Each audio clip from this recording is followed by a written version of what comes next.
Dylan Black. Marvin's Room is playing at the Ottawa Little Theatre until April 6th. Let's find out more. Right now we have the director of Marvin's Room, Shaun Toohey, is joining us on the show. Hi, Shaun. Hi. Good to have you here. And also, you're playing Bessie in Marvin's Room. Cindy Beaton is here. Hi. Hi there. Nice to see you.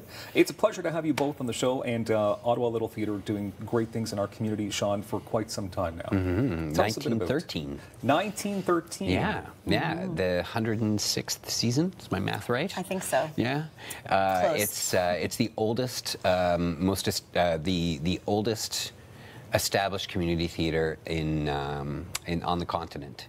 Really? And and we're really lucky here in Ottawa to have it. Okay, can I ask why Marvin's Room? Why was this play decided on? The Ottawa Little Theatre chooses the plays. They put together a season. They have a committee that reads hundreds of scripts every year, and then the committee narrows it down to usually they narrow it down to 9 that constitute the season, and then they also have a second set. They call them the shadow season, which are the ones if something goes wrong or it doesn't quite work out that slots into that spot. And they spend a lot of time figuring out what fits both well. They have a formula that they work off of. You know, they always try to do a farce at a certain time of the year. They try to do something kind of Christmas or family orientated at a certain time of the year, and so they make all those decisions. Okay, so Cindy, tell me then, what kind of movie is this, or not? Well, it was a movie. That's why. What kind of play is this? It was a movie. Yes, it was originally the play, howewer, written by Scott McPherson,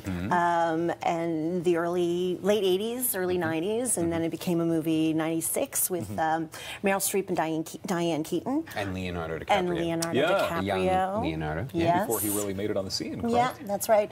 The play in itself, it's a lovely show. It's a drama with lots of funny little bits in it, and it's about a woman who is basically the caregiver of her father and her elderly aunt, who then ends up having to look for care herself. Basically, there's an issue that occurs. She becomes sick, and she looks to her estranged sister. Basically, it's a weird relationship, and trying to figure out what they're going to do about these aging relatives and about Bessie herself.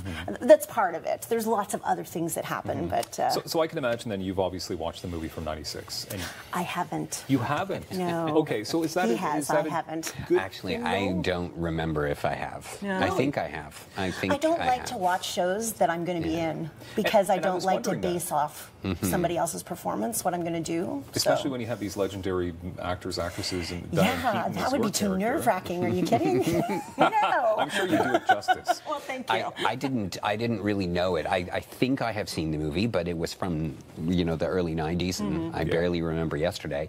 So when I was recommended to read the play by the committee as the director, they said, "Read this. I think you might like it," and it was all new to me when I read it. I had no sort of familiarity with it. Lots of fantastic people making this happen, including some wonderful teen actors who are actually veterans at this point. They kind of are, We have there are 2 parts. So the sister that Cindy was talking about has 2 sons, and one of, you would think of the movie, it was Leonardo DiCaprio, and then a younger one, and so I got real lucky. We have a couple of really talented young men, one of whom is a recent graduate of Canterbury and in the drama program, and is heading off in September to the theater program at Ryerson. So I'll be able to say I knew him when. That's great. When he is famous. So you actually have a bit of a tough story, a personal one yourself, concerning your mother? Well, as I said, I was recommended to read the play by the committee, and when I read it, it resonated with me because it was a period of time where my mother's health was declining, and I think all of us of a certain age are experiencing that a lot more prevalent now with our aging parents. And my mom's health was declining, and that's kind of a central theme of the play. And so when I read it, it just really spoke to me. I